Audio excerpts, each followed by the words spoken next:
Hey, you guys are in for a special treat today. I am sharing with you a series over the next couple episodes of a January jumpstart I did for a special Facebook group that I have that you are, of course, somebody to be into. But we talk about habits and how to create healthy habits in our life, and I give you some good advice and tools that you can learn and implement and take action right away. I hope you enjoy being a part of this January Jumpstart, and be sure to check the show notes and get into the Healthy Living for Life group so you can be the first on all of our monthly events.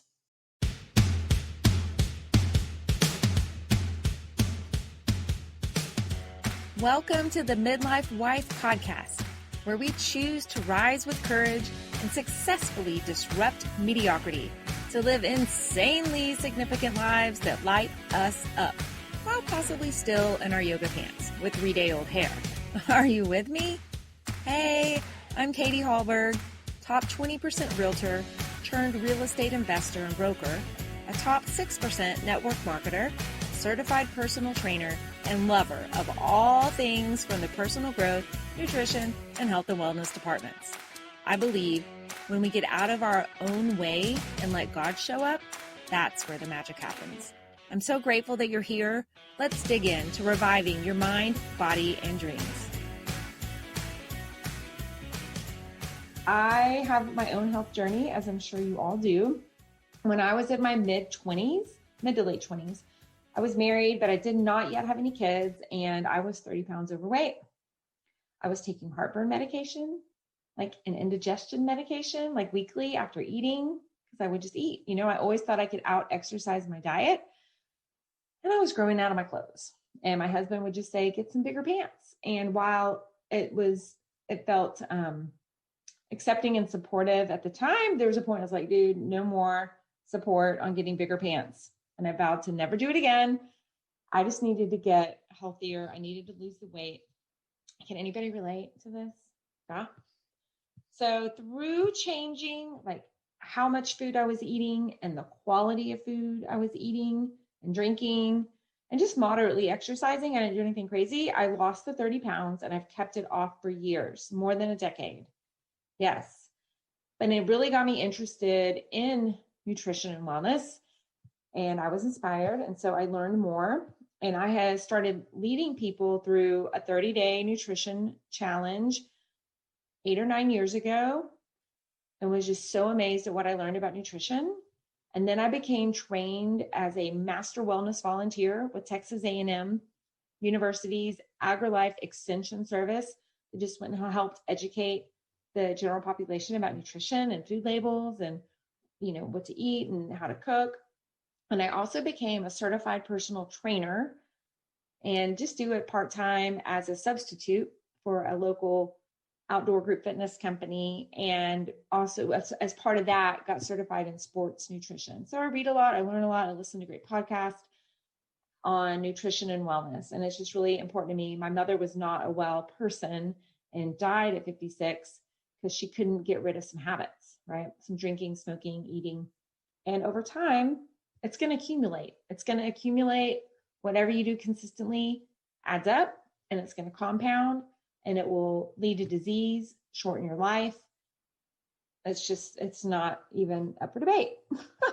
Okay, so we have said goodbye to last year, adios, and now we're ready to live in the present and think about our future. And so by that, I really mean like live in the present. Don't sabotage yourself on things that you've done or eaten or what, like, oh, I've never done this, or I don't exercise. You're brand new today, right now, today, where you are in your body and your mind. And then we're going to start creating that vision for the future of your health. And in this group, you're going to get ready and equipped to jumpstart your new health in the new year. And it's going to be different for everybody. Like, what does that mean to you? Like, what led you to this group? Do you want to gain weight? There's people that need to gain weight. They just don't eat enough. They're not eating consistently. They forget to eat. They have ADD. It's not a focus. And then there's people that need to lose weight because they're overweight. Their BMI is too high. They're at higher risk for, high blood pressure, thyroid disease, all different things. Maybe you want to reduce inflammation. Maybe you just know you need some better eating habits, or you're bloated all the time and you're gassy, or you get migraines. There's so many things that our eating and what we put on our body, just like the chemicals, affect our health. We're so connected. And you may wonder, like, what is the right eating plan for you? What does that look like? And how restrictive can you be? Like, there's some stuff that's super restrictive. It's like black and white, bilateral, and things like keto. It's really restrictive, and it's not always sustainable and conducive. So figure out what works for you. Keto does work for people. Or would you like a more fluid way of eating that includes a variety of plants and carbs and grains and proteins that is more sustainable for creating a healthy lifestyle beyond 7 days, 30 days, a year? Like for me, for like 8 years. And I'm kind of curious, I need to know a little bit about you guys. Like, how would you describe your normal eating plan? The 80% of the year, 80% of the time, not including holidays. It could be like an omnivore, like you eat plants and you eat meat, or you could be a drive-through-ivore where you only get your food through the window, and that's okay. Just like I want to see it in the comments below. Like, what is your normal eating? Or maybe you're vegetarian and you don't eat meat, but you will eat cheese and eggs. Or maybe you're a pescatarian and you'll not eat meat, but you'll eat fish and the eggs and the cheese and the yogurt. Or you might be paleo and not eat any grains or beans, but you eat the meat and the cheese. Or you don't, like, no animal products for me. And that looks like no meat, no fish, no eggs, no cheese, nothing from an animal product or a byproduct. So just let me know, and I'll look over this after this video to see kind of where you're at currently. So I just know where you are, because that's helpful. Okay, in these 7 days together, we're going to learn about what clean eating is. Okay, it's not about washing off your apple, but that is good. It's good to clean your food. We're going to talk about whole foods, like not the store, but like, what is a whole food? What are processed foods? Some are good, some are better than others, some are worse. Should you buy organic? Can you afford that? What does non-GMO mean? What is a GMO? How does that affect my body? What foods do I need to steer away from? Like, don't eat that. And it isn't what you think. You'll be surprised. And then I'm going to touch on digestive health and our gut. We're going to go over meal planning, prepping food. And every day we're going to touch on mindset and our mental capacity, because it really, everything starts here. All of our life, it starts in our thinking. What we think about, and thoughts become things, and what we think about ourselves. And I would like to know what, if I didn't mention it, or even if I did, like, what do you want to cover? What do you want to know about? What is important to you? Where do you stumble? And I can hopefully get to that during the 7 days, or I can just reach out to you individually. Okay. So we're going to start on mindset for today. Day 1. Whenever we want to start or create a new habit or habits, we are always expecting just like this linear process, like a progress. If like it just starts here and it goes straight up here to like, that's where we're winning. And we think it's going to be fast.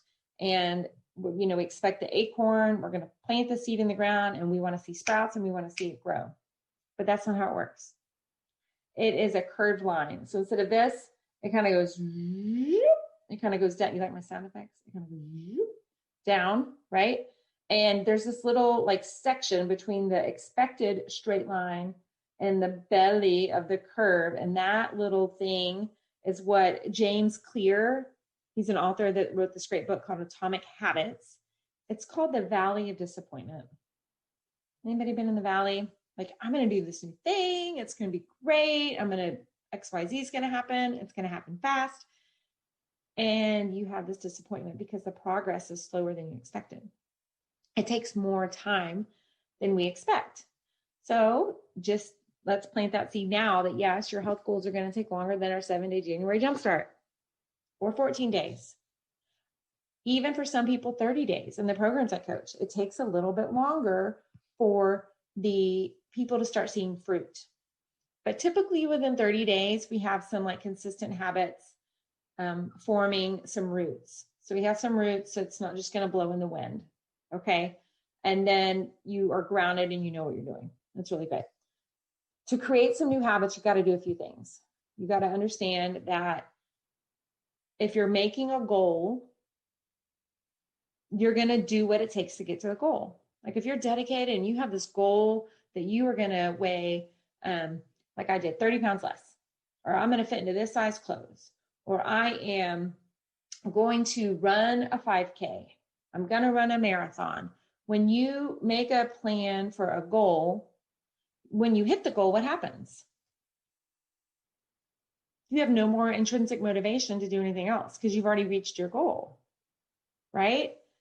Are you following me? So instead of writing down, I mean, goals are good, but let's broaden it a little bit. Instead of being run a 5K or run a marathon, I mean, you can make a new goal, right? But at some point you're going to what if you decided that your goal is to become a runner, a consistent healthy eater, to establish healthy eating habits and patterns, to cook more frequently, to not pick up your food through the service window. Would you like fries with that? Okay, so instead of having like a goal with an end date, make it more of a habit or a behavior or an identity. Like I am a runner. I am a healthy person. So important, the I ams. I have some homework. We're going to have this every night because this is how you get entered to win. Well, prizes I'm going to give away. So for your homework, you need to write out a personal vision of health.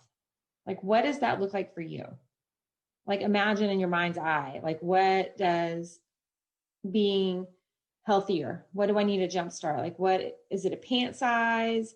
Is it what a feeling like I have energy now to play with my kids or my grandkids, or I'm not getting that afternoon slumpy feeling? Like that's all, like there's lots of things in your vision. You don't have headaches, you're not as achy, you don't feel as bloated, you whatever that is, just let your brain flow and just write it out on paper. It's so much better to actually like physically write it with a pen or pencil on paper than type it out or just think it. Write it out. And then when you have that going on, then I want you to think over here. So what does that person do? What does that healthy person do? What does, say you wanted to be a swimmer, okay? Michael Phelps is an awesome swimmer. What does he do? What does he eat? What time does he go to bed? How does he train? What are his habits? What does he read? What does he listen to? What are the things that whatever this vision of yourself is, what do they do to get there? What does a successful person do? After you define what success is for you, what are the habits, behaviors, thoughts, feelings, attitudes that person might have? And maybe if you know somebody that has what you want to become or is what you want to become, you could observe them, you could even ask them, and you can look for other people like public figures and see what they do and what habits do they have, right? We got to really like create some healthy habits for things to stick, because like these quick, like get rich quick or lose all this weight right now or do all this stuff, it doesn't, like the lottery winners, like they lose it because they are not a rich person. And here, they haven't created the habits of being a rich person, a healthy person. So those are things we need to do. Well, I hope that snippet gets you excited to make some healthy habits and change your mindset and jot down what habits you want to create in your life. Thanks so much for listening.